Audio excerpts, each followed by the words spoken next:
Hello. അപ്പോൾ ഇപ്പം ഞാൻ ഈ വീഡിയോ ചെയ്യുന്നത് എന്തിനാന്ന് വെച്ച് കഴിഞ്ഞാൽ ഞാൻ മറ്റേ എൻ്റെ കല്യാണ സ്റ്റോറി പറയുന്നൊരു വീഡിയോ ഇട്ടിട്ടുണ്ടായിരുന്നല്ലോ, 2 വീഡിയോ ഇട്ടിട്ടുണ്ടായിരുന്നു. അപ്പോൾ ഞാൻ ഭയങ്കര ചെറുതാക്കിയിട്ട് ഞാൻ 2 പാർട്ട് 1 പാർട്ട് 2 ആയിട്ടാണ് ഇട്ടിട്ടുണ്ടായിരുന്നത്. പാർട്ട് 1 വലിയ കുഴപ്പമില്ലാത്ത രീതിയിൽ ഞാൻ പറഞ്ഞു പോയിട്ടുണ്ടായിരുന്നു.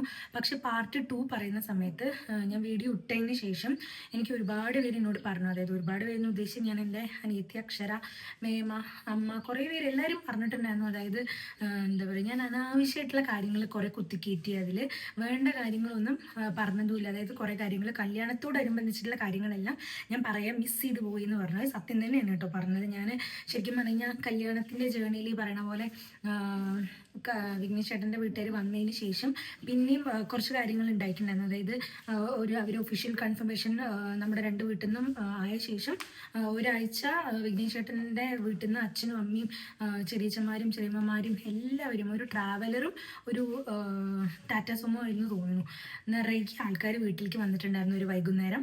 അത് കഴിഞ്ഞിട്ട് അതിൻ്റെ പിറ്റേ ദിവസം തന്നെ എൻ്റെ വീട്ടിൽ നിന്ന് ഒരുവിധം എല്ലാവരും അങ്ങോട്ട് പോയിട്ടുണ്ടായിരുന്നു. എന്നിട്ടാണ് അതൊക്കെ ഉണ്ടായത്. പിന്നെ ഡ്രസ്സ് എടുക്കാൻ പോണത്, അതായത് സാരി, അവർ സെക്കൻഡ് സാരി എടുക്കാൻ വേണ്ടി പോയപ്പോൾ എന്നെ കൊണ്ടുപോയിട്ടുണ്ടായിരുന്നു. വേറെയും കുറേ ഡ്രസ്സുകൾ ഒരുമിച്ച് എടുത്തു തന്നിട്ടുണ്ടായിരുന്നു. പിന്നെ റിസപ്ഷൻ കല്യാണത്തിൻ്റെ അതേ ദിവസം തന്നെ ആയിരുന്നു. റിസപ്ഷനൊക്കെ അടിപൊളി ഗ്രാൻഡ് ആയിരുന്നു ശരിക്കും. അങ്ങനെ കുറേ കാര്യങ്ങൾ ഞാൻ കല്യാണത്തോടനുബന്ധിച്ചുള്ള കാര്യങ്ങൾ പറയാൻ വിട്ടുപോയിട്ടുണ്ടായിരുന്നു കേട്ടോ. അപ്പോൾ എനിക്ക് എന്തായിരുന്നു വെച്ച് കഴിഞ്ഞാൽ ഞാൻ ഒട്ടും പ്രിപ്പയർഡ് ആയിരുന്നില്ല. എന്താണോ മനസ്സിലേക്ക് വരുന്ന ആ കാര്യങ്ങൾ അങ്ങനെ പറഞ്ഞു പോവുകയാണ് ഞാൻ ചെയ്തിട്ടുണ്ടായിരുന്നത്.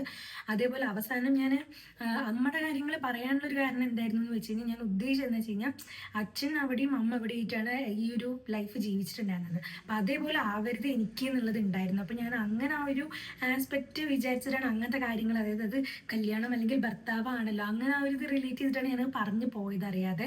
പക്ഷേ ഞാൻ കുറേ പേര് എൻ്റെ അടുത്ത് പറഞ്ഞു അങ്ങനെ അതൊക്കെ അനാവശ്യമായിരുന്നു എന്നുള്ളത്. പിന്നെ ഇപ്പോൾ ഒന്നും ചെയ്യാൻ പറ്റില്ല, വീഡിയോ ഓൾറെഡി ഇട്ട് പോയില്ലേ.